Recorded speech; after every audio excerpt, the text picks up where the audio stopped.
ईद पर देश भर की मस्जिदों में सुरक्षा कड़ी कर दी गई है। साथ ही कई शहरों में ड्रोन से नजर भी रखी जा रही है। इसके बावजूद कई जगहों पर सड़क पर नमाज पढ़ी गई। तो वहीं अलविदा जुमा के दिन all India Muslim personal law board की अपील का असर कई इलाकों में दिखा। नमाज के वक्त मुसलमान वक्फ बोर्ड बिल के खिलाफ काली पट्टी बांधे हुए नजर आए।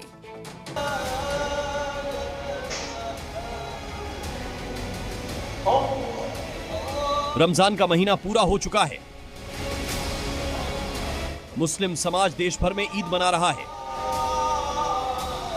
मस्जिदों के आसपास फोर्स ने मोर्चा संभाल लिया है ताकि कोई दिक्कत न हो।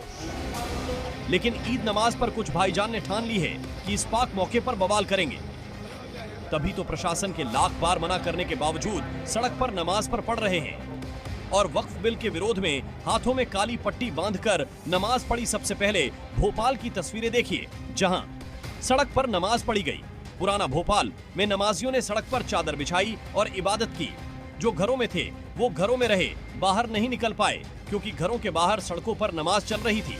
ये तस्वीर आप देखिए पुराने भोपाल की, मेरे सहयोगी रजत दुबे दिखा रहे हैं। सड़कों पर खचाखच नमाजियों की भीड़ नजर आ रही है। जिसको जहां जगह मिल रही है वो सड़क पर बैठ जा रहा है, नमाज पढ़ रहा है। वो तस्वीर आप देखिए, रेसिडेंशियल एरिया है, वो देखिए, वो देखिए, घर के बाहर लोगों को ताला डालना पड़ा, बंद करना पड़ा। लोगों ने अपने आप को घरों में कैद कर लिया है क्योंकि घर के गेट तक ये नमाजी पहुँच गए। जिसको जहाँ जगह मिल रही है, सड़क हो पास में या फिर जो मैदान हो, पूरा सड़क ब्लॉक है। तकरीबन यहाँ से 1 किलोमीटर के आसपास के एरिए तक आप नज़र पसारेंगे तो वो सड़क ब्लॉक नजर आ रही है। तो वहीं मेरठ में सड़क नमाज नहीं पढ़ने देने के कारण भाईजान खफा दिखे। कहा 5 मिनट के लिए सड़क पर कर ले नमाज तो दिक्कत क्या। नमाज पढ़ने पहुंचे। ईदगाह का परिसर पूरी तरह भर जाने के कारण बाहर भी लोग रोड पर चादर बिछाकर नमाज पढ़ने का प्रयास करने लगे, जिनको पुलिस ने तुरंत वहां से हटवाया। पूरे इलाके पर ड्रोन से लगातार निगरानी की जा रही थी। इन सब विवादों के साथ राजनीति भी तेज हो गई है। देश में सड़क पर नमाज को लेकर सियासी तापमान चढ़ा हुआ है। हर नेता बयानबाजी कर रहे हैं। समाजवादी पार्टी के अध्यक्ष अखिलेश यादव ने कहा कि पुलिस और यूपी सरकार त्योहार पर भी पहरा लगा रही है, बैरिकेडिंग लगाकर त्योहार मनाने से रोक रही है। वहीं बीजेपी सांसद सतीश गौतम ने कहा कि ईद उनका त्योहार नहीं ही है। कभी इतनी बैरिकेडिंग नहीं होती होगी। जब मैं आज आ रहा था तो जानबूझ करके पुलिस ने मुझे रोका। मैंने जानना चाहा कि भाई क्यों नहीं जाने दे रहे हो। पूरी बैरिकेडिंग लगा करके मुझे आधे घंटे जब बात की तब जाने दिया, बड़ी मुश्किल से।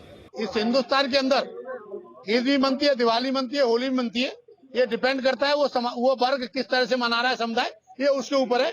क्योंकि मेरा त्योहार ईद नहीं है, मेरी दिवाली और होली त्योहार है। बीजेपी सांसद जगदम्बिका पाल ने कहा कि जहां कई मुस्लिम धर्मगुरु इस बिल का समर्थन कर रहे हैं, वहीं all India Muslim personal law board इस पर आपत्ति जता रहा है। उन्होंने लोगों से इस बिल के विरोध में काली पट्टी बांधने को कहा, लेकिन क्यों? ईद के दिन भी पूरे देश में उन्होंने आह्वान कर दिया कि काली पट्टी बांधें। आखिर क्यों? कानून तो अभी सदन में आया नहीं। अमेंडेड कानून आ जाए तब गुमराह करें कि हमारी मस्जिद ले ली जाएगी। जब संसदीय कार्य मंत्री किरण रिजिजू जी ने कह दिया कि हम कोई मस्जिद नहीं लेंगे, कब्रिस्तान नहीं लेंगे, सरकार क्यों लेगी? फिर भी वो इस तरह का वो हो ओवैसी कि साहब हमारे मस्जिदों पे हमला है, हमारे ऊपर गोली है, हमारे ईमान पे गोली चलाई जा रही, तो ये मुझे लगता है बदअमनी फैलाना चाहते हैं। इबादत एक अलग मुद्दा है, लेकिन इबादत के जरिए राजनीति करना एक अलग चीज है।